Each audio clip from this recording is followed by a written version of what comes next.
문학 사랑방. 단편 문학 특선. 안녕하세요. 문학 사랑방입니다. 오늘은 못다한 말을 들려드리겠습니다.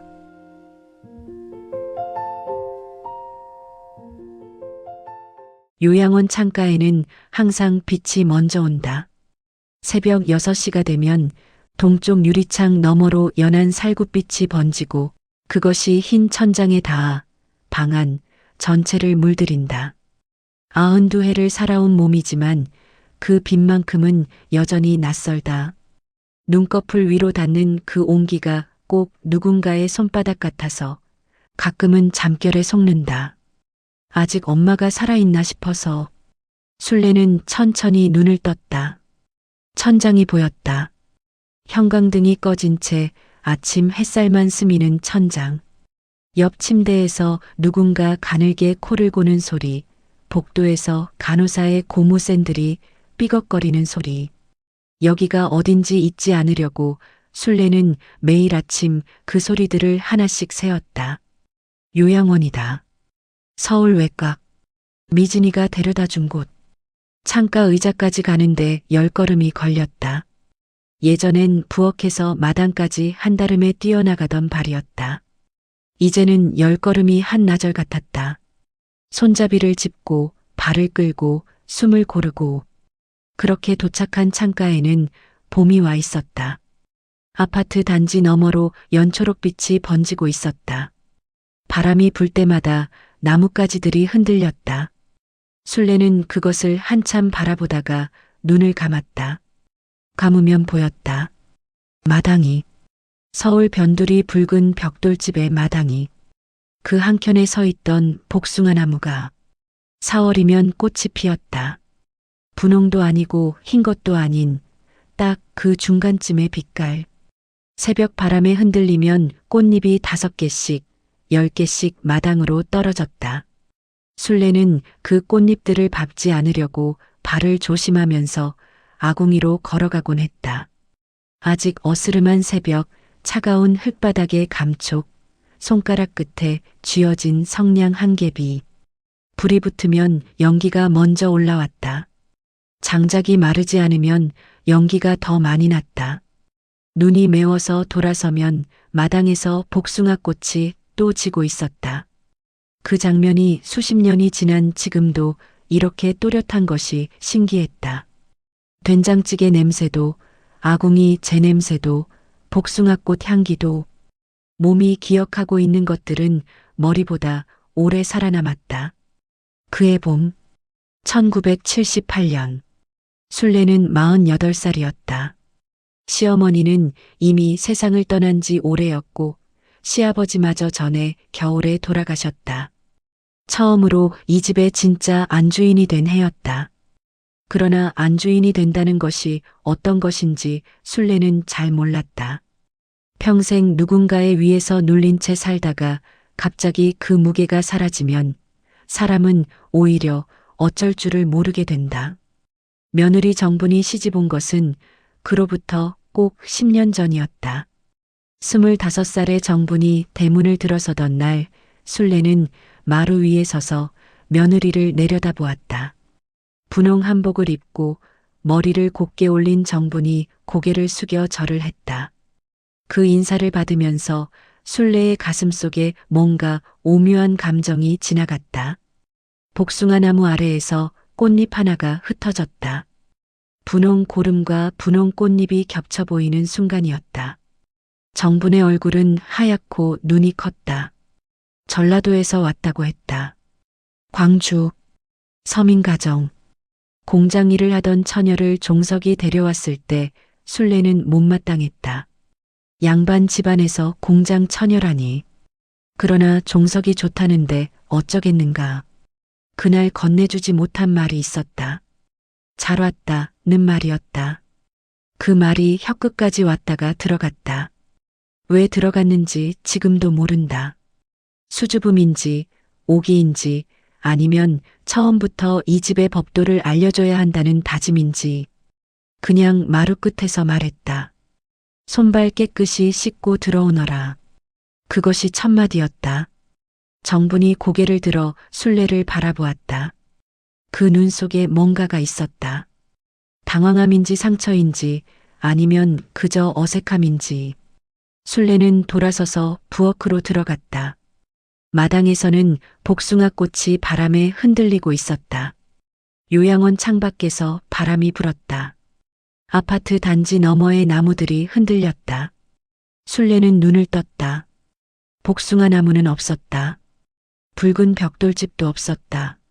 마당도, 아궁이도, 분홍한 복도. 다만 봄은 왔다. 매년 오듯이 이 창밖에도 봄이 와 있었다. 그것이 고마운지 서러운지 92살의 순례는 잠시 알 수 없었다.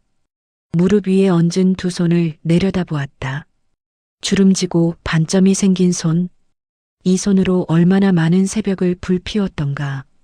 얼마나 많은 밥을 지었던가. 얼마나 많은 말을 삼켰던가. 창밖으로 꽃잎 같은 것이 날아갔다. 벚꽃이었다. 봄바람이 흰 꽃잎을 날려보내고 있었다. 순례는 그것을 눈으로 줬다가 잠시 숨을 멈추었다. 정분이 보고 싶었다. 그 마음이 어디서 왔는지 몰랐다. 화요일이 되면 정분이 온다. 오늘은 월요일이다. 내일이면 온다. 그런데 왜 지금 이렇게 보고 싶은가? 늙으면 감정이 어린아이처럼 된다더니. 순례는 조용히 허허로운 숨을 내쉬었다. 마당에 복숭아꽃이 피던 그 시절이 자꾸 떠올랐다. 말하지 못한 것들이 그 계절에 묻혀 있는 것 같았다. 꽃잎처럼 바람에 날려 어딘가로 가버린 것들. 하지 못한 말들. 내밀지 못한 손들. 정분이 처음 이 집에 들어오던 날의 그 눈빛. 그 눈빛이 지금도 가슴속 어딘가에 박혀 있었다. 따뜻한 봄 햇살이 창유리를 타고 순례의 무릎 위로 내려앉았다. 순례는 그 온기를 느끼며 눈을 감았다. 아궁이 연기 냄새가 나는 것 같았다. 된장이 끓는 소리가 들리는 것 같았다. 마당에서 복숭아 꽃이 지는 것 같았다. 그 새벽들이 얼마나 길었던가. 그리고 얼마나 빨리 지나갔던가. 정분이 처음 이 집에서 맞은 새벽은 유난히 추웠다. 음력으로 10월이 막 지난 때였다. 북쪽에서 바람이 내려오면 붉은 벽돌집 마당 끝에 담장이 울었다. 그 소리가 얼마나 괴이하던지. 정분은 아직 낯선 이불 속에서 눈을 뜨고 그 소리를 들었다. 광주의 친정집은 함석 지붕이었는데 거기서는 빗소리가 요란했지만 이런 담장 울음소리는 없었다. 새벽 4시가 조금 넘었을 때 순례가 방문을 열었다. 열린다 싶은 순간 이미 열려 있었다. 순례는 문지방에 서서 며느리를 내려다보았다. 눈이 마주쳤다. 정부는 얼른 이불을 걷고 일어나려 했다. 순례는 아무 말 없이 문을 닫았다. 그것이 신호였다. 일어나서 부엌으로 오라는 신호. 정부는 그것을 알았다. 설명이 없어도 알 수 있었다. 시집이란 곳이 그런 곳이었다. 말 없는 명령, 설명 없는 규칙, 이해 없는 복종. 서둘러 옷을 입고 부엌으로 내려가면 순례는 이미 아궁이 앞에 쪼그리고 앉아 불을 지피고 있었다. 연기가 뿌옇게 번졌다. 눈이 매웠다. 정분이 쪼그려 앉으면 순례가 말했다. 불 지피는 법부터 배워라. 전라도에서도 아궁이는 있었다. 그러나 경상도식 아궁이는 달랐다. 장작 넣는 방향이 달랐고 바람 드는 쪽이 달랐고 불을 조절하는 방식이 달랐다. 정분이 손을 뻗으면 순례가 말했다. 거기 그렇게 하면 안 된다. 방향이 틀렸다. 그 말이 나올 때마다 정분의 손이 멈췄다. 하루에도 10번씩 손이 멈췄다. 밥 짓는 법이 틀렸고 반찬 담는 법이 틀렸고 상 차리는 법이 틀렸고 걸레 쥐는 법이 틀렸고 심지어 마당 쓰는 법도 틀렸다. 틀렸다는 말은 늘 낮고 단호했다. 화를 내는 것도 아니었다. 그냥 사실을 전달하듯.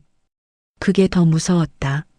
화를 내면 대들 수라도 있는데 그 낮고 무표정한 지적에는 어디에도 기댈 곳이 없었다.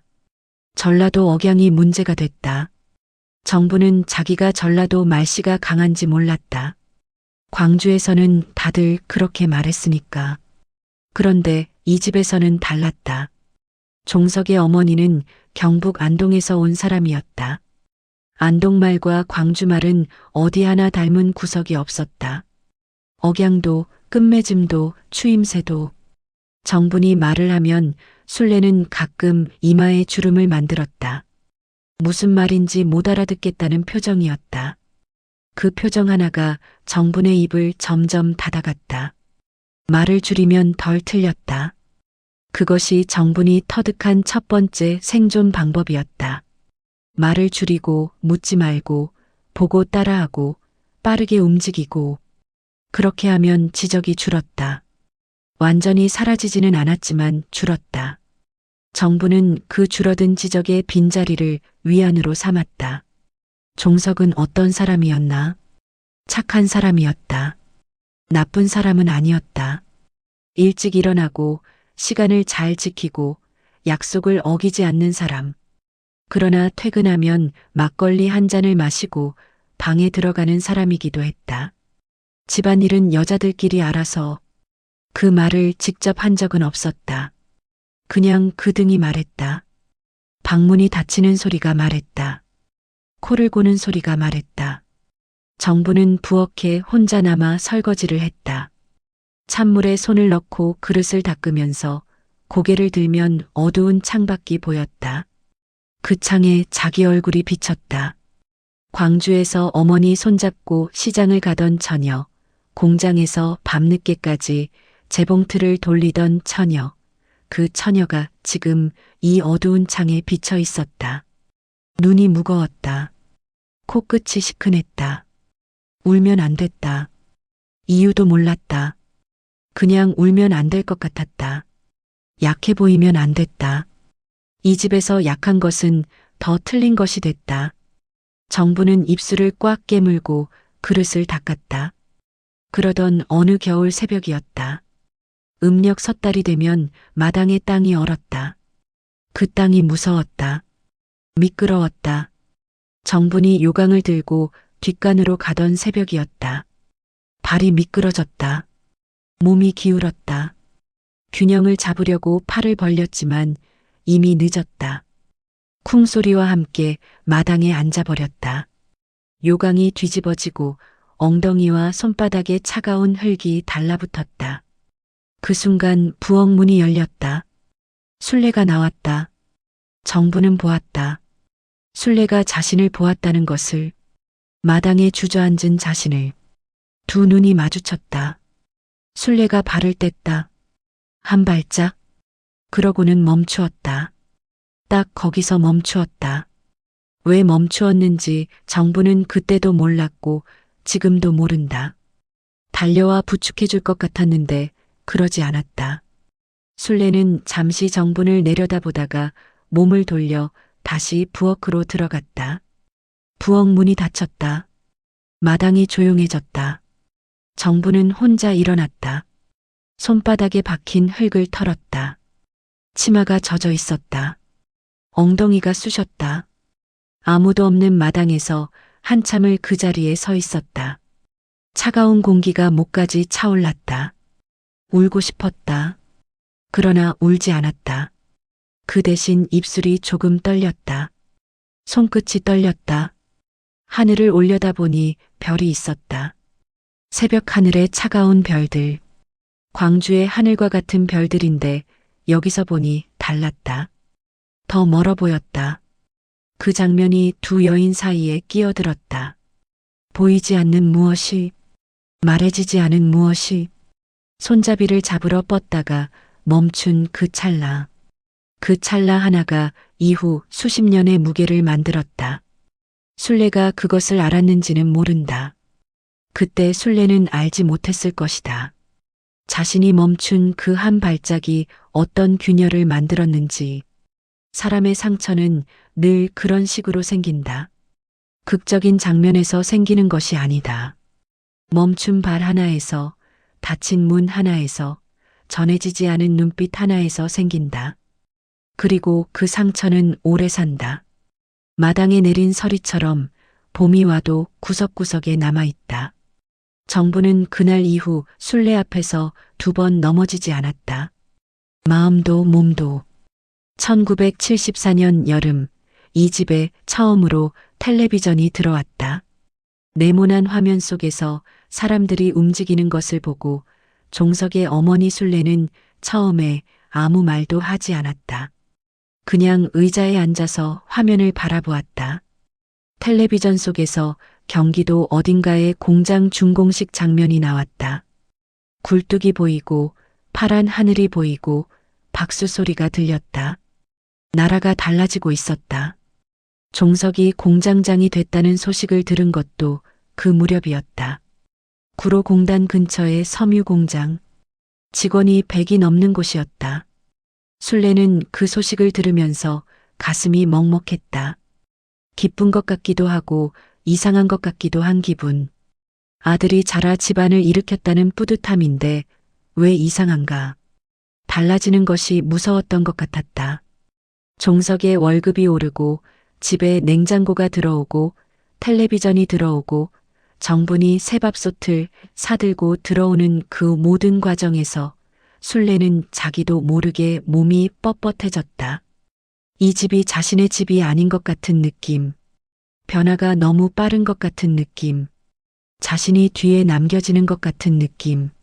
안동에서 서울로 시집 오던 17살의 기억이 슬며시 올라왔다. 그때도 낯설었다. 서울 말씨도, 서울집 구조도, 서울 시어머니의 눈빛도, 새벽 부엌에서 혼자 불을 지피던 그 낯설음. 자신이 이 집에 속한 것인지 아닌 것인지 알 수 없었던 그 긴 시간들. 그런데 지금 이 집에서 낯선 것은 자기 자신이었다. 새 냉장고도, 새 텔레비전도, 종석의 공장장 직함도 모두 익숙하지 않았다. 정분만 익숙한 것 같았다. 그것이 문제였다. 정부는 이 집에 와서 7년이 지나는 동안 조금씩 달라졌다. 처음에는 말도 적고 눈도 내리깔던 사람이 어느 때부터 동네 부녀회에 나가기 시작했다. 그 집 여자, 이 집 여자들과 어울리면서 표정이 밝아졌다. 가끔 웃는 소리가 대문 밖에서부터 들려왔다. 순례는 그 웃음소리가 불편했다. 왜 불편한지 몰랐다. 며느리가 웃으면 좋아야 하는 것 아닌가. 그런데 좋지 않았다. 저 여자가 이 집에 와서 저렇게 밝아진다는 것이, 나 없이도 저렇게 웃을 수 있다는 것이 어쩐지 순례를 작아지게 만들었다. 그러던 어느 봄날 오후였다. 정분이 부녀의 소풍에서 돌아왔다. 대문을 들어서는 정분의 목에 꽃분홍 스카프가 감겨 있었다. 어디서 샀는지 누가 줬는지는 몰랐다. 스카프 끝이 바람에 나부끼고 있었다. 정분이 마당에 서서 무언가를 생각하는 듯 잠시 멈추었다가 웃었다. 혼자 웃었다. 아무도 보지 않는다고 생각해서인지 그 웃음이 거리낌이 없었다. 뺨이 빨개지고 눈이 가늘어지는 그 웃음을. 순례는 부엌 창 너머로 보았다. 그 순간 가슴속 어딘가가 서늘해졌다. 저 여자가 행복하면 안 된다는 생각이 지나갔다. 순례 자신도 놀랐다. 그 생각이 어디서 온 것인지 몰랐다. 아들의 아내가 손자를 낳아준 여자가 이 집에서 행복하면 당연히 좋은 것 아닌가. 그런데 그 생각이 왔다. 왔다가 사라졌다. 그러나 그 서늘함은 사라지지 않았다. 저녁상을 차리면서 순례는 정분에게 말했다. 저 스카프는 어디서 났느냐? 정분이 대답했다. 오늘 소풍 가서 이웃에게 선물 받았다고. 그 대답이 나오는 동안 정분의 얼굴에서 방금 전 웃음기가 지워졌다. 순례 앞에서 웃을 수 없다는 것을 정분은 알고 있었다. 그것을 보면서 순례는 뭔가를 이겼다고 생각했다. 지금 생각하면 무엇을 이겼다는 것인지 모르겠다. 며느리의 웃음을, 며느리의 행복을, 그것이 이긴 것이 맞는가. 나이가 들어 그 장면을 다시 꺼내보면 이긴 것이 아니었다. 서로 잃은 것이었다. 정부는 그 집에서 웃는 법을 잃어갔고 순례는 정분을 진심으로 보는 법을 잃어갔다. 종석은 그 모든 것을 모른 채 공장으로, 막걸리 집으로, 방으로 오갔다. 종석에게는 집이 쉬는 곳이었다. 두 여인의 긴장이 공기처럼 깔려있는 그 집이 종석에게는 그냥 밥이 나오고 잠이 오는 곳이었다. 순례는 가끔 종석을 보면서 생각했다. 저 아이는 왜 아무것도 모를까? 알면서 모른 척하는 것인가? 진짜로 모르는 것인가? 물어본 적은 없었다. 물어볼 수가 없었다. 시어머니가 아들에게 며느리 이야기를 꺼낸다는 것은 이 집 법도에서 허락되지 않는 일이었다. 그 법도, 그 지긋지긋한 법도, 순례 자신이 세운 법도였다. 시어머니에게 배운 대로 이 집에 시집온 여자가 지켜야 할 것들, 그것을 그대로 내려주었다. 그것이 맞는 것이라고 믿었다. 그래야 집안이 유지된다고 믿었다. 그 믿음이 얼마나 단단했는지 금이 간 줄도 몰랐다. 1979년 가을, 아파트가 동네에 생기기 시작했다. 붉은 벽돌집 앞쪽으로 4층짜리 아파트가 올라갔다. 그 아파트를 보면서 순례는 처음으로 자신이 늙어가고 있다는 것을 실감했다. 세상이 저렇게 올라가는데 자신은 이 집 아궁이 앞에 있었다. 장작 연기를 마시고 된장을 끓이고 새벽마다 불을 지피고 그 새벽들이 원망스러운 적은 없었다. 단지 가끔 마당에 서서 아파트를 올려다볼 때 저기 살면 어떨까 싶었다. 저 창에서 서울을 내려다보면 어떤 기분일까. 그러나 그 생각은 금방 사라졌다. 자신이 있을 곳은 이 집이었다. 이 마당이었다. 이 아궁이었다. 그것이 자신의 자리였다. 그런데 그 자리가 흔들리는 것 같았다. 종석이 올라갈수록, 정분이 당당해질수록, 아파트가 높아질수록 순례는 이 집 마당에 서서 조금씩 작아졌다. 그것이 두려움이었다는 것을 오래 뒤에야 알았다. 미진이 초등학교에 입학하던 봄, 순례는 손녀의 손을 잡고 교문 앞에 섰다. 미진은 검정 구두에 흰 양말을 신고 있었다. 단발머리에 흰 리본을 달았다. 그 리본을 매주었던 것이 순례였다. 정분이 아침 일찍 밥을 하러 들어간 사이 순례가 미진을 앉혀 머리를 빗기고 리본을 매주었다. 그 일이 어느새 아침 일과가 됐다. 미진은 순례를 잘 따랐다. 할머니는 무섭기도 하고 좋기도 한 사람이었다. 무서운 건 목소리가 낮고 잔소리가 많아서였다. 좋은 건 손이 따뜻해서였다. 겨울 아침에 리본을 매줄 때 순례의 손이 미진의 목덜미에 닿으면 따뜻했다. 그 온기가 미진은 좋았다. 그러나 미진은 또한 보았다. 부엌에서 나오는 어머니 정분의 눈빛이 어떤지. 순례가 방에서 나올 때 정분의 어깨가 어떻게 조금 좁아지는지. 밥상 앞에서 두 사람이 어떻게 다른 방향을 보는지. 아이들은 그런 것을 말로 배우지 않는다. 몸으로 먼저 배운다. 미진은 일찍부터 이 집의 공기를 읽는 법을 배웠다. 그러던 1985년 늦가을이었다. 부고가 왔다. 정분의 친정 어머니가 돌아가셨다는 소식이었다. 광주에서 전화가 온 것은 저녁 무렵이었다. 정분이 전화를 받고 그 자리에 서 있는 것을 미진이 보았다. 정분의 얼굴이 이상했다. 울려고 하는데 울지 못하는 얼굴. 수화기를 내려놓고 한동안 그냥 서 있었다. 그 밤 정분은 순례에게 말을 꺼냈다. 어머니, 내일 광주에 가야 할 것 같습니다. 친정 어머니가 돌아가셨다고. 순례는 상을 치우다가 손을 멈추었다. 잠시 아무 말도 없었다. 그 침묵이 짧지 않았다. 충분히 긴 침묵이었다. 그러고 나서 순례가 말했다. 남의 집 초상도 아니고 친정 초상을 아내가 직접 나서서 치르느냐? 종가 며느리가 집을 비울 수 있겠느냐? 정부는 아무 말도 하지 않았다. 미지는 그 장면을 방문 틈으로 보았다. 나이가 15이었다. 무언가 잘못되고 있다는 것은 알았다. 그러나 어디가 잘못된 것인지는 몰랐다. 그냥 어머니 정분의 등이 조금 더 굽어 보이는 것 같았다. 종석은 그 자리에 없었다. 공장에서 야근이었다. 다음 날 아침 정부는 조용히 보따리를 쌌다. 당일치기로 내려갔다 오겠다고 했다. 순례는 못 이기는 척 그것만은 허락했다. 버스 타고 내려가서 인사만 드리고 당일 올라와라. 그 이상은 안 된다. 정부는 고개를 숙였다. 광주까지 버스로 5시간이 걸렸다. 내려가서 어머니 얼굴을 보고 절을 하고 다시 버스를 타면 이미 밤이었다. 그것이 당일치기였다. 어머니가 마지막으로 눈을 감는 자리에 딸이 없었다. 정부는 그 밤 광주에서 서울로 올라오는 버스 안에서 무엇을 생각했을까?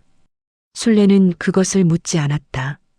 묻지 않았다는 것은 몰랐다는 것이기도 하고 알고 싶지 않았다는 것이기도 했다. 그때 순례가 진짜로 생각한 것은 종가의 법도였다.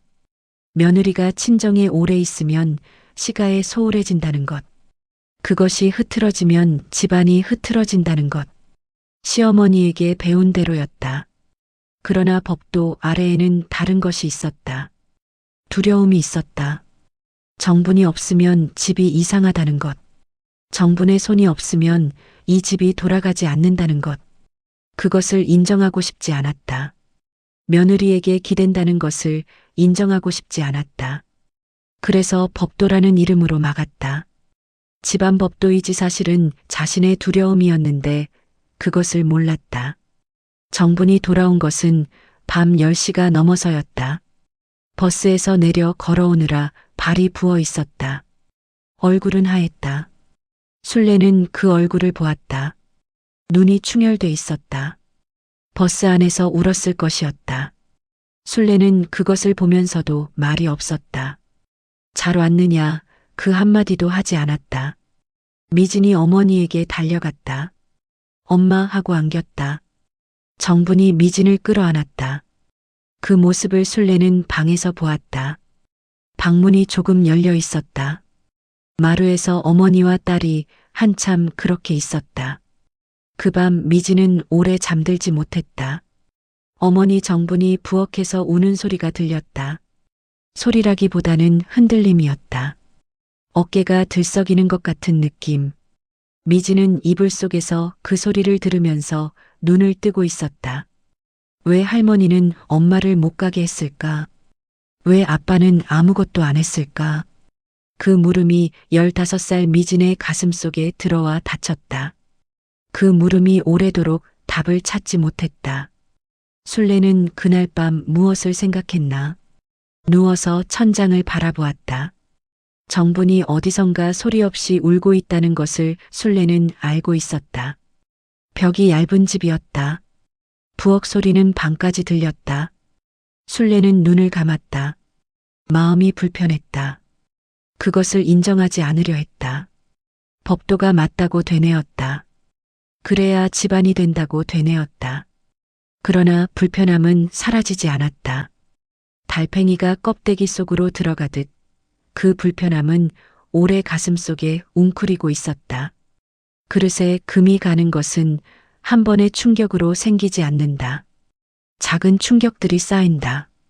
그 금들이 모이고 모여 어느 날 그릇이 깨진다. 그때서야 금이 있었다는 것을 안다. 너무 늦게 아는 것이다. 이 집의 그릇은 그렇게 금이 가고 있었다. 아무도 모르게, 아무도 막지 않은 채로. 그의 여름은 이상하게 더웠다. 9월이 되어도 열기가 가시지 않았다. 에어컨도 없는 붉은 벽돌집 마당에서 순례는 저녁마다 부채를 흔들었다. 뉴스에서는 매일 회사 이름을 불렀다. 무너지는 회사 이름, 문 닫는 공장 이름, 줄을 서는 사람들의 이름. 나라 전체가 흔들리는 것 같았다. 종석이 직장을 잃은 것은 그 여름이었다. 퇴직금도 없었다. 공장이 부도가 났기 때문이었다. 종석은 그 소식을 집에 와서 밥상 앞에 앉아서 말했다. 아무 감정도 없는 목소리로, 그냥 사실을 읽는 것처럼. 공장이 문을 닫았다고. 정분이 밥 푸던 손을 멈추었다.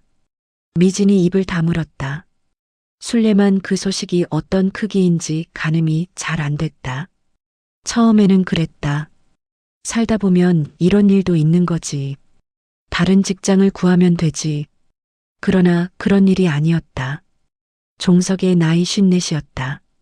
공장장을 20년 한 사람을 다른 데서 쓸 곳이 없었다. 여기저기 다니고 이름을 내고 아는 사람을 찾았지만 문은 열리지 않았다. 붉은 벽돌집이 팔렸다. 담보가 걸려 있었다. 술래가 알지 못했던 담보. 종석이 사업 확장을 위해 집을 담보로 잡아두었던 것이었다. 그 집. 정분이 처음 들어서던 날 복숭아 나무가 꽃잎을 떨구던 그 집. 마당에서 부채를 흔들던 그 집. 술래가 아궁이에 불을 지피던 그 부엌. 그것이 팔렸다. 짐을 싸는 날 술래는 마당에 한참 서 있었다. 복숭아 나무는 없었다. 몇 해 전 태풍에 쓰러진 뒤로 베어낸 것이었다. 그 자리에는 화단이 있고 봉숭아가 심겨 있었다. 봉숭아는 붉게 피어 있었다. 술래는 그 봉숭아를 내려다보다가 한 번 더 마당을 둘러보았다. 마당이 작아 보였다. 20년을 살아서 온 공간이 눈에 익은 건지 아니면 나이가 들어 공간이 작아 보이는 건지 알 수 없었다. 반지하 전세로 이사했다. 계단을 반쯤 내려가면 현관이 있는 집. 창밖으로는 지나가는 사람들의 발만 보였다. 술래는 그 창을 보는 것이 싫었다. 발들이 지나가는 것이 싫었다. 이제 자신도 저 발들 중 하나가 된 것 같았다. 이름도 없이 지나가는 발. 종석이 아프기 시작한 것은 이사하고 2달이 지날 무렵이었다. 피곤하다고 했다. 가슴이 묵직하다고 했다. 병원에 가자고 정분이 말하면 종석은 그냥 두면 낫는다고 했다. 그러던 어느 새벽 종석이 가슴을 쥐었다. 그 소리가 술래의 방에까지 들렸다. 앓는 소리였다. 낮고 짧은 소리. 술래는 눈을 뜨자마자 알았다. 방문을 열었다. 정분이 이미 종석 옆에 앉아 있었다. 종석의 얼굴이 하했다. 식은땀이 흘렀다. 구급차가 왔다. 빗보 소리가 골목을 울렸다. 병원 복도에서 사흘이 지났다. 급성 심근경색이었다. 의사는 손을 쓰기 어렵다고 했다. 심장이 이미 너무 많이 손상됐다고. 술래는 그 말을 들으면서 다리가 풀렸다. 의자에 앉았다. 정분도 앉았다. 두 사람이 나란히 복도 의자에 앉아 있었다. 아무 말도 하지 않았다. 그러나 이상하게 그 순간 술래는 정분이 옆에 있다는 것이 싫지 않았다. 그냥 사람이 옆에 있다는 것이, 오래적이라고 생각했던 사람이 지금은 그냥 같이 앉아서 같은 것을 두려워하는 사람이었다. 사흘째 되던 날 새벽 종석이 눈을 감았다. 정분이 먼저 울었다. 소리를 내지 않으려는데 소리가 나왔다. 그 울음이 복도를 타고 퍼졌다. 술래는 종석의 손을 잡았다. 아직 온기가 남아 있었다. 술래도 울었다. 처음에는 소리 없이, 그러다가 소리가 나왔다. 두 여인이 함께 통곡했다. 그것이 처음이었다. 30년을 한 집에서 살면서 처음으로 함께 운 날이었다. 같은 방향을 향해서, 같은 것을 잃어서, 같은 무게로. 그러나 통곡이 끝난 뒤 오히려 더 깊은 침묵이 왔다. 병원을 나올 때, 장례를 치를 때, 그 이후 집에서 말이 없었다. 종석이 있을 때는 종석이 허공을 채웠다. 말을 잘 못하는 사람이었지만 그냥 그 존재가 공간을 채웠다. 이제 그 공간이 비었다. 두 여인은 그 비어있는 공간을 어떻게 해야 할지 몰랐다. 미진이 종석의 손을 마지막으로 잡고 있던 날 밤, 종석이 속삭였다. 미진아, 어머니와 내 엄마 좀 화해시켜다오. 미진은 고개를 끄덕였다. 그러나 어떻게 해야 할지 몰랐다. 어디서부터 시작해야 할지 몰랐다. 30년이 쌓인 것이었다. 30년 동안 쌓인 말들, 쌓인 눈빛들, 쌓인 침묵들. 그것을 어디서 어떻게 풀어야 하는가. 마당이 비었다. 반지하 집에는 마당이 없었다. 순례는 밖에 나가지 않았다. 정부는 아침에 일어나 밥을 하고 빨래를 하고 저녁에 잠을 잤다. 두 사람은 하루에도 여러 번 좁은 집에서 마주쳤다. 그러나 마주칠 때마다 눈이 비껴나갔다. 그 눈 비껴남이 30년이었다. 종석이 없어지자 그 30년이 더 뚜렷해졌다. 아들이자 남편이었던 사람이, 늘 중간에 있어 주었던 사람이, 무능한 중재자였지만 그래도 중재자였던 사람이 사라지고 나니 두 여인 사이에 아무것도 없었다. 있는 것은 오래된 침묵과 말해지지 않은 것들 뿐이었다. 미진이 딸을 낳은 것은 38살 때였다.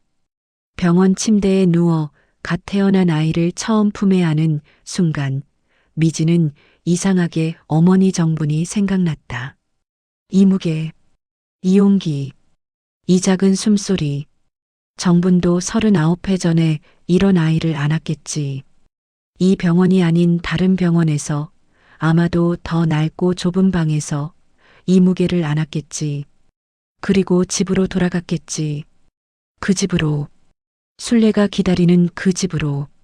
미진은 아이를 기르면서 하나씩 이해가 됐다. 새벽에 아이가 울면 일어나야 한다는 것. 몸이 아파도 밥을 해야 한다는 것. 쉬고 싶어도 쉬지 못하는 날들이 있다는 것. 그리고 그 모든 것을 혼자 감당하는데 아무도 알아주지 않으면 어떤 기분인지. 그 기분이 어머니 정분의 기분이었겠다고 생각했다. 그런데 정분에게는 거기에 하나가 더 있었다. 순례가 있었다. 아침마다 말없이 지켜보는 눈이, 손이 느리다는 지적이, 억양이 이상하다는 표정이, 친정 어머니 임종에도 가지 못하게 한 그 목소리가. 미진의 가슴이 뜨거워졌다. 아이를 키우면서 어머니의 젊은 시절이 보였다. 그것이 아팠다. 왜 그때 더 편들어주지 못했을까? 왜 할머니에게 물어보지 못했을까? 왜 아버지는 한 번도 나서지 않았을까? 그리고 또 하나의 물음이 있었다. 할머니는 왜 그렇게 했을까? 그것이 미진을 더 오래 붙잡았다. 어머니를 위한 분노는 쉬웠다. 그런데 할머니를 이해하려 할 때는 말문이 막혔다. 나쁜 사람이 아닌 것은 알았다. 미진을 키울 때는 따뜻했다. 리본을 매주던 손이, 겨울에 군고구마를 쥐어주던 손이, 그 손이 어떻게 며느리에게는 그럴 수 있었을까? 미진은 2015년 여름 요양원에 있는 순례를 찾아갔다. 평소처럼 과자를 사들고 가서 손을 잡고 앉았다. 그러다가 조심스럽게 입을 열었다. 할머니, 그때 왜 그러셨어요? 엄마한테. 순례는 오래 창밖을 내다보았다. 그러다가 말했다. 나도 그랬거든. 그 말이 짧았다. 그러나 그 말 뒤에 오랜 것이 있었다. 순례가 안동에서 서울로 시집오던 17살의 겨울을 말했다. 처음 맞은 시어머니의 목소리를, 첫 새벽 부엌의 차가움을, 처음 넘어졌을 때 아무도 일으켜주지 않던 그 기억을. 아무도 일으켜주지 않았다. 그것이 맺혀 있었다. 수십 년이 지나도 사라지지 않은 것이었다. 그런데 그것을 사랑의 방식이라고 믿었다. 그렇게 해야 며느리가 강해진다고. 그렇게 해야 집안이 된다고. 그 믿음이 얼마나 단단했는지 의심 한 번을 못했다. 나도 그랬는데 정분이는 왜 약하냐고 생각했다. 그 생각이 잘못된 것이라는 것을 이제는 안다고 순례는 말했다.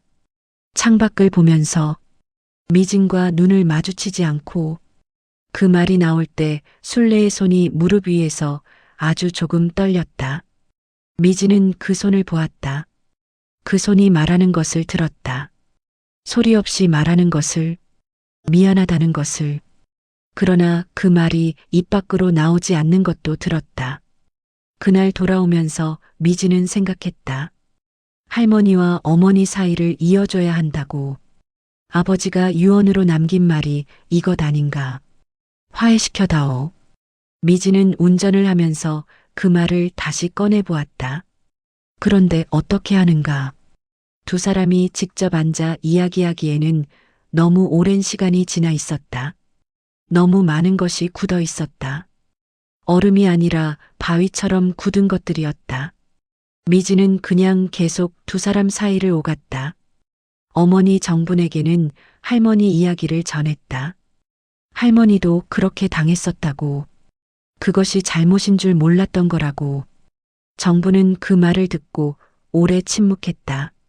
그리고 말했다. 알아. 나도 안다. 그래도 서럽더라. 그 말이 맞았다. 아는 것과 서러운 것은 달랐다.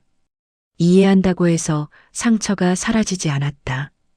이해는 머리로 하는 것이고 상처는 몸에 남아있는 것이었다. 정분의 몸에는 수십 년의 것들이 남아있었다. 그리고 순례의 몸에도 남아있었다. 말하지 못한 것들이, 전하지 못한 것들이, 부엌창에 비친 정분의 울음을 알면서도 모른 척했던 그 밤들이, 마당에서 넘어진 정분을 보고 멈추었던 그 발이, 친정 어머니 임종에 가지 못하게 했던 그 말이, 그것들이 순례의 몸 어딘가에서 돌처럼 굳어 있었다. 미지는 그것을 알았다. 그래서 더 가슴이 먹먹했다. 두 사람이 서로 가진 것들을 털어놓으면 얼마나 가벼워질까. 그런데 그 털어놓음이 너무 어려웠다. 평생 쌓인 것은 평생이 걸려야 사라지는 것 같았다. 아니면 사라지지 않는 것 같았다. 그래도 미지는 포기하지 않았다.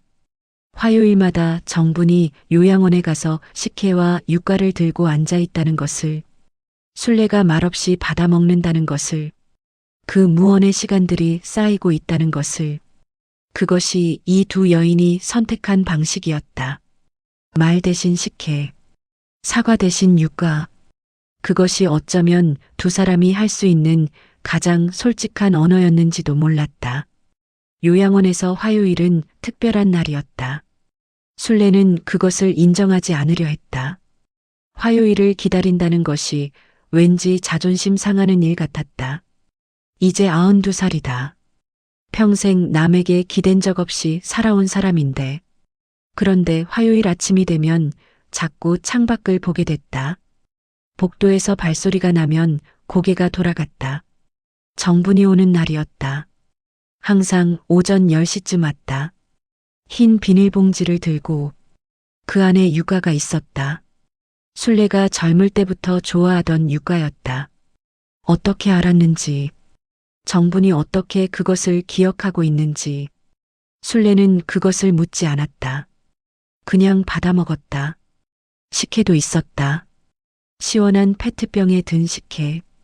순례가 한 모금 마시면 정분이 뚜껑을 닫아주었다.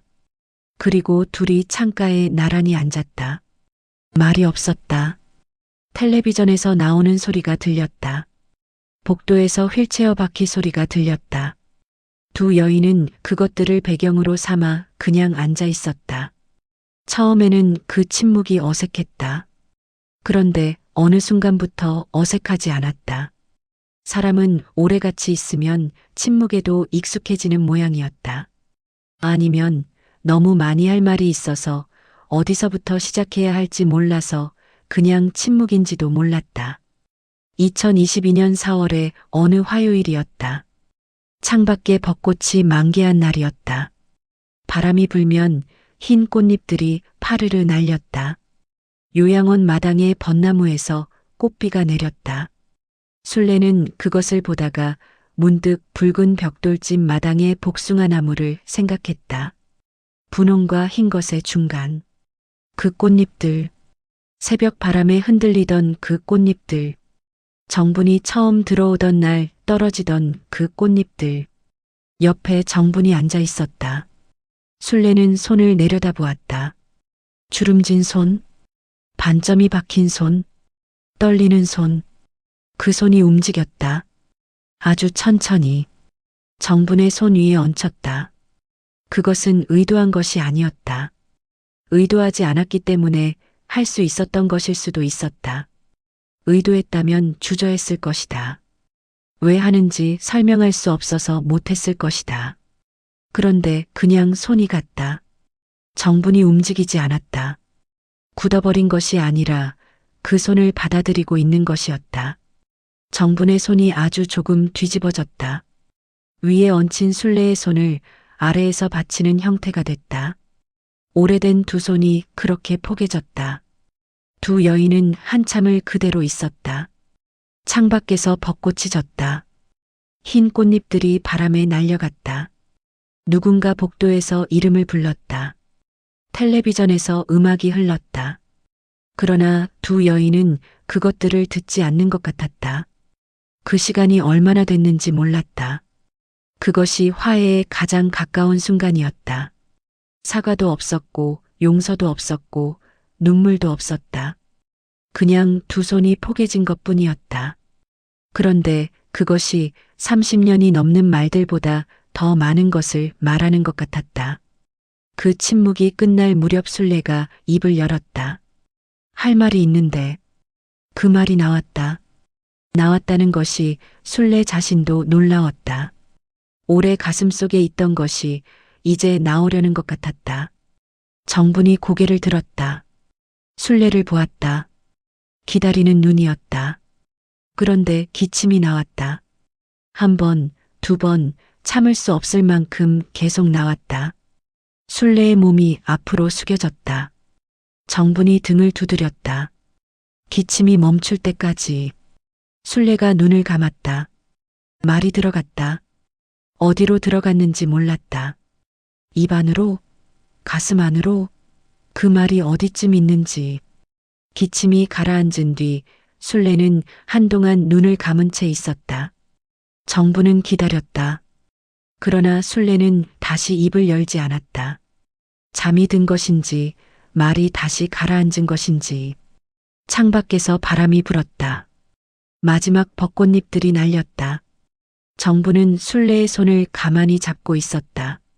정분이 돌아갈 시간이 됐다. 조용히 가방을 들었다. 술래의 이불을 여미었다. 문 쪽으로 걸어가다가 한번 돌아보았다. 술래가 눈을 뜨고 있었다. 두 사람의 눈이 마주쳤다. 아무 말도 없었다. 그러나 그 눈빛이 말했다. 다음 주에 또 오마. 술래의 눈빛이 말했다. 그래라. 두 사람은 그렇게 인사를 했다. 정분이 나가고 복도에서 발소리가 멀어졌다. 술래는 다시 창밖을 보았다. 벚꽃이 다 졌다. 빈 가지들이 봄 하늘을 긁고 있었다. 복숭아 나무가 생각났다. 그 나무가 있던 마당이, 그 마당 아래 흙이, 그 흙 위에 떨어지던 꽃잎들이. 할 말이 있는데 그 말이 아직 거기 있었다. 가슴속 어딘가에. 녹지 않은 눈처럼. 가을이 오면 냄새가 먼저 왔다. 마른 풀 냄새, 젖은 흙 냄새, 낙엽이 쌓이는 냄새. 요양원 창가에도 그 냄새가 스며들었다. 술래는 그 냄새를 맡으면서 눈을 감았다. 안동의 가을이 떠올랐다. 어린 시절 들판에서 배를 치던 어머니의 뒷모습이 떠올랐다. 그의 가을은 빨리 왔다. 9월이 다 되기 전에 잎이 노랗게 물들기 시작했다. 술래는 그것을 보면서 이상하다고 생각했다. 이렇게 일찍 물드는 것을 전에는 보지 못한 것 같았다. 아니면 나이가 들어 계절이 빨리 가는 것인지. 폐렴이 온 것은 10월 초였다. 감기인 줄 알았다. 기침이 나고 열이 조금 올랐다. 요양원에서 약을 주었다. 그런데 사흘이 지나도 나아지지 않았다. 오히려 더했다. 숨을 쉴 때마다 폐 안에서 뭔가 걸리는 것 같았다. 모래알 같은 것이 쌓이는 것 같았다. 병원으로 옮겨졌다. 링거를 맞고 누워있으면 천장이 보였다. 흰 천장. 요양원 천장과 달랐다. 여기가 어딘지 잊지 않으려고 소리를 세웠다. 의료기기 소리, 발소리, 누군가의 신음소리. 열이 오르면 어린 시절이 보였다. 안동 들판이 보였다. 어머니가 보였다. 복숭아 꽃이 보였다. 정분이 처음 들어오던 날이 보였다. 마당에 주저앉은 정분이 보였다. 멈추었던 자신의 발이 보였다. 그 발이 자꾸 보였다. 한 발짝 나갔다가 멈춘 그 발. 그 발이 달려갔다면 어떻게 됐을까? 달려가서 정분을 일으켜 주었다면, 차가운 흙바닥에 앉은 정분의 손을 잡아주었다면, 그것이 얼마나 쉬운 일이었는데, 그것이 얼마나 어려운 일이었는데, 열이 내릴 때 술래는 눈을 떴다. 천장이 보였다. 병원 천장. 미진이 옆에 있었다. 언제 왔는지 몰랐다. 미진이 술래의 손을 잡고 있었다. 눈이 충혈되어 있었다. 울었구나 싶었다. 미진이 그렇게 우는 것을 술래는 기억이 없었다. 미진은 항상 어른스러웠다. 어릴 때부터 어른들 사이에서 혼자 어른이 됐다. 그게 미안했다. 미진에게도 미안했다. 할머니와 어머니 사이에서 어릴 때부터 공기를 읽어야 했던 아이에게 그 눈치 보는 법을 가르친 것이 자신이었으니 그 밤 정분이 왔다. 연락을 받고 온 것이었다. 미진이 연락했겠지. 병실 문이 열리고 정분이 들어왔다. 90이 넘어서도 정분은 허리를 펴고 걸었다. 술래는 그것이 늘 대단하다고 생각했다. 말로 한 적은 없지만 정분이 침대 옆에 앉았다. 술래는 눈을 뜰 수 없었다. 눈꺼풀이 무거웠다. 그러나 귀는 들렸다. 정분이 옆에 앉는 소리가, 의자가 움직이는 소리가, 정분의 숨소리가. 미진이 술래의 귓가에 입을 가까이 댔다. 할머니, 엄마가 옆에 있어요. 하고 싶은 말 있으면 하세요. 그 말이 귀를 통해 들어와 가슴에 닿았다. 하고 싶은 말. 그 말이 얼마나 많은가. 어디서부터 어떻게 꺼내야 하는가. 차가운 흙 위에 주저앉은 정분. 버스 타고 당일치기로 어머니 임종 자리에 갔다 온 정분. 부엌 창 앞에서 소리 없이 어깨를 들썩이던 정분. 꽃분홍 스카프를 목에 두르고 혼자 웃던 정분. 마지막으로 손을 포개던 정분. 모든 장면이 한꺼번에 왔다. 그것이 너무 많아서 어디서부터 말해야 할지 몰랐다. 입이 열리지 않았다. 숨을 쉬기가 힘들었다. 그래도 말해야 했다. 지금 말하지 않으면 영영 못할 것 같았다. 술래의 손가락이 조금 움직였다. 정분이 그것을 느꼈는지 손을 잡았다. 따뜻했다. 정분의 손이 따뜻했다. 수십 년 전 차가운 흙바닥에서 홀로 일어났던 그 손이 지금은 이렇게 따뜻했다. 새벽 2시가 됐다. 의료기기 소리가 조용히 울렸다. 술래의 숨이 얕아졌다. 미진이 손을 꼭 쥐었다. 정분이 다른 손을 잡고 있었다. 두 손에 온기가 있었다. 그것이 느껴졌다. 그것으로 충분했는지 모른다. 아니면 충분하지 않았는지 모른다. 술래는 그 사이에서 눈을 감았다. 장례를 치른 뒤 미진이 술래의 짐을 정리했다. 요양원 방으로 돌아와 서랍을 열었다. 옷가지와 약봉지 사이에 낡은 반다지가 있었다. 그것을 열었다. 편지지가 있었다. 누렇게 바른 편지지. 볼펜으로 쓴 글씨였다. 술래의 글씨였다. 손이 떨린 자국이 있었다. 미진은 천천히 읽었다. 정분아, 추운 날 아침마다 내가 부엌에서 울었을 때 나는 다 알고 있었다. 말을 못했다. 미안하다. 그것뿐이었다. 날짜가 없었다. 언제 쓴 것인지 몰랐다. 붙여지지 않은 편지였다. 받은 사람도 없고 간 곳도 없는 편지. 서랍 속에 있었던 편지. 미지는 한참을 그 자리에 서 있었다. 이 편지가 언제 쓰인 것인지, 얼마나 오래 여기 있었는지, 할머니는 왜 이것을 붙이지 못했는지, 왜 직접 말하지 못했는지, 그것을 알 방법이 없었다. 그냥 알 수 없었다. 미지는 그 편지를 들고 정분에게 갔다. 정분은 주방에서 밥을 짓고 있었다. 밥 냄새가 났다. 그 냄새가 붉은 벽돌집 냄새 같았다. 정부는 미진이 편지를 내밀자 손을 닫고 받아들었다. 천천히 읽었다. 한 번 읽고 다시 한 번 읽었다. 그러고는 눈을 들어 어딘가를 보았다. 창밖이었다. 늦가을 바람에 낙엽이 흩어지고 있었다. 노란 것, 붉은 것, 갈색인 것들이 한꺼번에 날렸다. 정분이 편지를 가슴에 품었다. 말이 없었다. 눈물도 보이지 않았다. 그냥 그 자리에 서서 창밖을 보고 있었다. 낙엽이 날리고 있었다. 바람이 불고 있었다. 미지는 옆에 서서 그 모습을 보았다. 창밖 어딘가에 복숭아 나무가 있던 마당이 있었겠지. 그 마당에 첫 발을 내디뎠던 25살의 정분이 있었겠지. 고름이 나풀거리던 분홍 한복이 있었겠지. 그리고 그것을 내려다보던 40살의 순례가 있었겠지. 두 사람은 거기서 어긋났다. 그 어긋남이 수십 년을 갔다. 그리고 이 편지 한 장이 거기까지 닿았다. 말로는 가지 못한 곳에 글자들이 갔다. 붙여지지 않은 편지였지만 결국 닿았다. 한 해를 넘어, 서랍을 넘어, 죽음을 넘어. 바람이 불었다. 복숭아 나무가 있던 그 자리에도 지금쯤 바람이 불고 있겠지. 그 마당은 이미 없다. 붉은 벽돌집도 없다. 아궁이도 없고 복숭아 나무도 없다. 그러나 그 자리에서 불었던 바람은 어딘가에서 아직 불고 있겠지. 꽃잎을 날리던 그 바람이, 두 여인이 각자 맞았던 그 바람이, 낙엽이 날렸다. 정부는 편지를 가슴에 안은 채 한참을 그대로 서 있었다. 이야기에는 악인이 없었다. 다만 제때 하지 못한 말들이 있었다. 멈추었다가 다시 가지 못한 발들이 있었다. 열렸다가 다시 닫힌 입들이 있었다.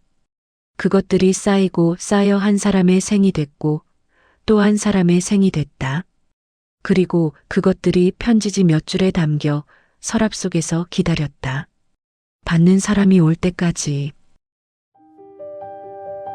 바람이 멎었다. 낙엽이 땅에 내려앉았다. 정분이 눈을 감았다. 그 눈 안에서 복숭아꽃이 피었다.